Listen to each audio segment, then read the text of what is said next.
Draw the normal forces exerted on the sphere and find the respective value. So let me do that.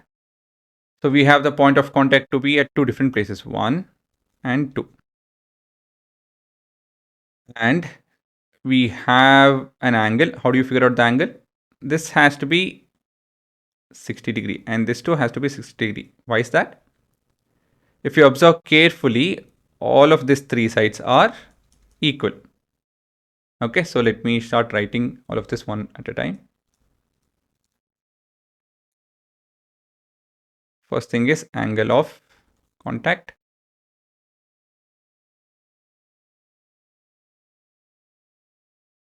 As the sides of triangle OAB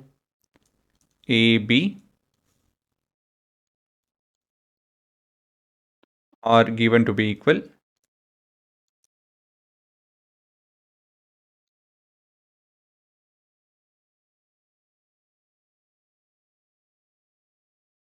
the angles have to be 60 degree each.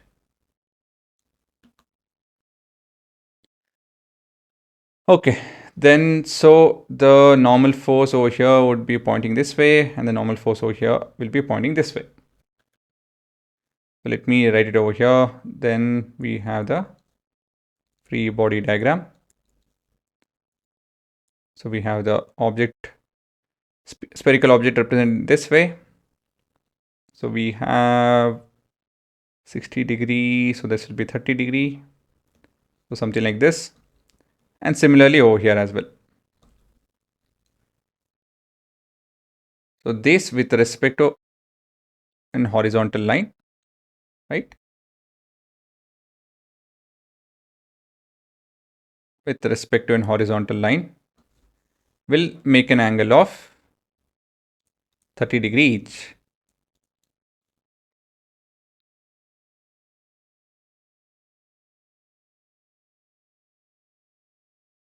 Will make an angle of 30 degree each, right? And these normal forces, they are of equal magnitude but opposite in direction. Not exactly, but yeah. One is left, another is right, but both are pointing up. But let's resolve it. Okay, let's resolve the forces and we have the following. One is to the left, another is pointing up. One is to the right and both are pointing to the upward direction. So the resulting will be this. So this will be NF2. This is cos 30 degree. This will be NF1 cos 30 degree. And both of this will be NF1 sin 30 degree plus NF2 sin 30 degree. This is the scenario. Perfect. Draw the normal forces exerted. The normal I already drew. Now we are trying to find the respective values. How will we be able to figure it out?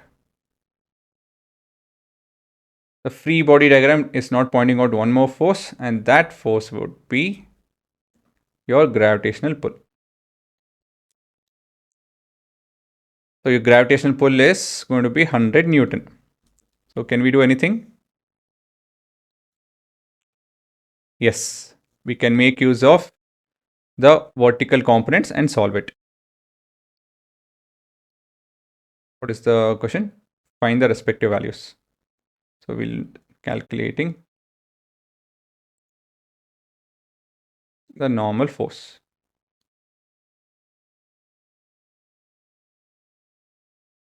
Fn. So as Fn1 is equal to Fn2, right? Considering the component plus considering the vertical components.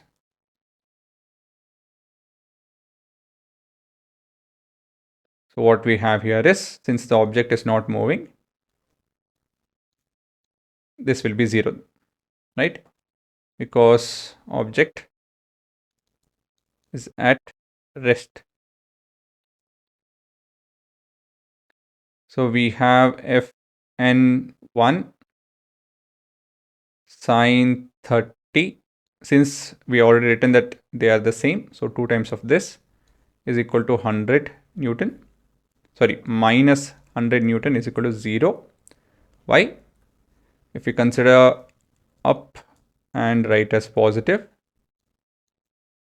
so they have to be, they have to be, this has to be positive and this has to be negative. Oh, sorry, this we can prove it actually, my bad.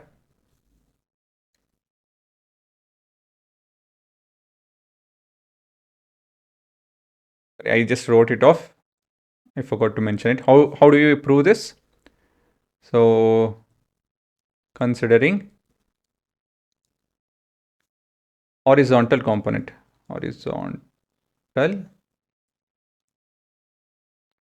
forces actually. So basically along the x-axis, things are looking to be 0. Reason being, object is at rest.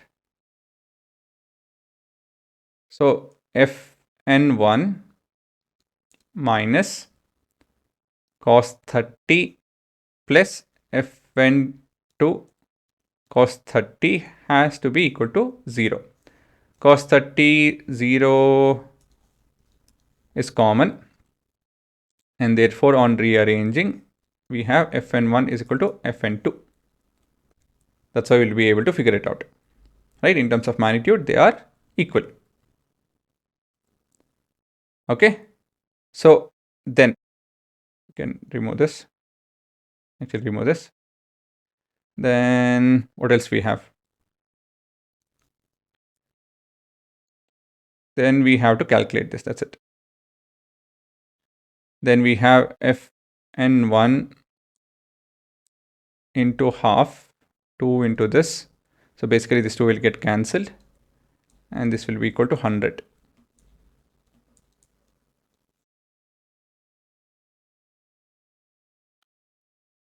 So basically each of this normal force is equal to 100 Newton.